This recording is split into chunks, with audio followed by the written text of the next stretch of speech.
ہر قسم کی پریشانی اور مصیبت سے نجات حاصل کرنے کے لیے پھانسی پر لٹکا ہوا شخص بھی یہ عمل کر لے تو انشاءاللہ تعالی دوبارہ زندگی مل جائے گی۔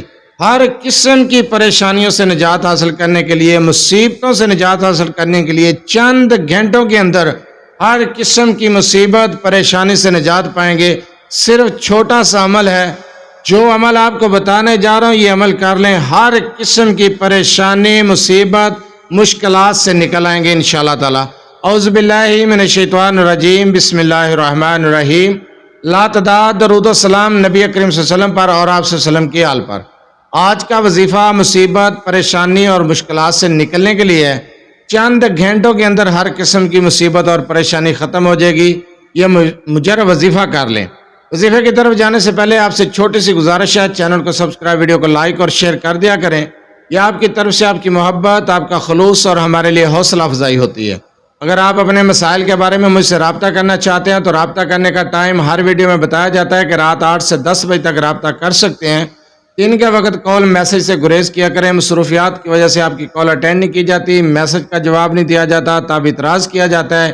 اس لیے ہر ویڈیو میں رابطہ کرنے کا ٹائم بتایا جاتا ہے، ریکویسٹ کی جاتی ہے کہ رات 8 سے 10 بجے تک رابطہ کر سکتے ہیں۔ اگر آپ پر اچانک مصیبتیں آ رہی ہیں، آپ مصیبتوں میں گھرتے چلے جا رہے ہیں، آپ کے مسائل حل نہیں ہو رہے، آپ کے کام بنتے بنتے بگڑ جاتے ہیں، کام نہیں بنتا، کوئی بھی کسی بھی کام میں ہاتھ ڈالتے ہیں ناکامی ہوتی ہے، مصیبتوں میں گر گئے ہیں، پریشانیوں نے گھیرا ڈال رکھا ہے، مشکلات ہیں، مشکلات سے نکلنا چاہتے ہیں، تو آپ یہ عمل کر لیں۔ جو کلامات میں آپ کو بتانے جا رہا ہوں، اگر آپ ان کلامات کا یہ وظیفہ کر لیتے ہیں تو آپ یقین جانیں کہ اتنا مجرد وظیفہ ہے کہ پھانسی پر لٹکا ہوا شخص بھی اگر یہ عمل کر لے تو دوبارہ زندگی پائے گا انشاءاللہ تعالی۔ اس عمل کو آپ نے تہجد کے وقت یا پھر بعد از نماز عشاء کرنا ہے۔ افضل تو ہے کہ آپ تہجد کے نوافل پڑھنے کے بعد اس میں مبارکہ کی ایک تسبیح کر لیں، صرف ایک تسبیح۔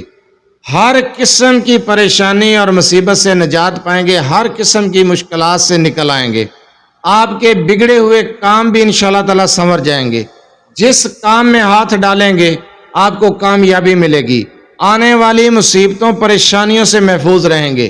اگر آپ کے کام نہیں بن رہے تو آپ کے کام بننا شروع ہو جائیں گے، ہر کام میں کامیابی ملے گی، مشکلات سے نکل آئیں گے۔ ان کلمات کی ایک تسبیح اول آخر 7 مرتبہ درود ابراہیمی کے ساتھ کریں۔ اگر آپ نے عشاء کے بعد کرنا ہے تو عشاء کے بعد بھی کر سکتے ہیں، لیکن بہتر ہے کہ آپ تہجد کے نوافل پڑھنے کے بعد نماز فجر سے پہلے صرف ایک تسبیح ان کلمات کی کر لیں۔ اول آخر درود ابراہیمی کی تعداد بھی آپ کو بتا دی ہے۔ وظیفے کو غور سے سن لیا کریں، سمجھ لیا کریں۔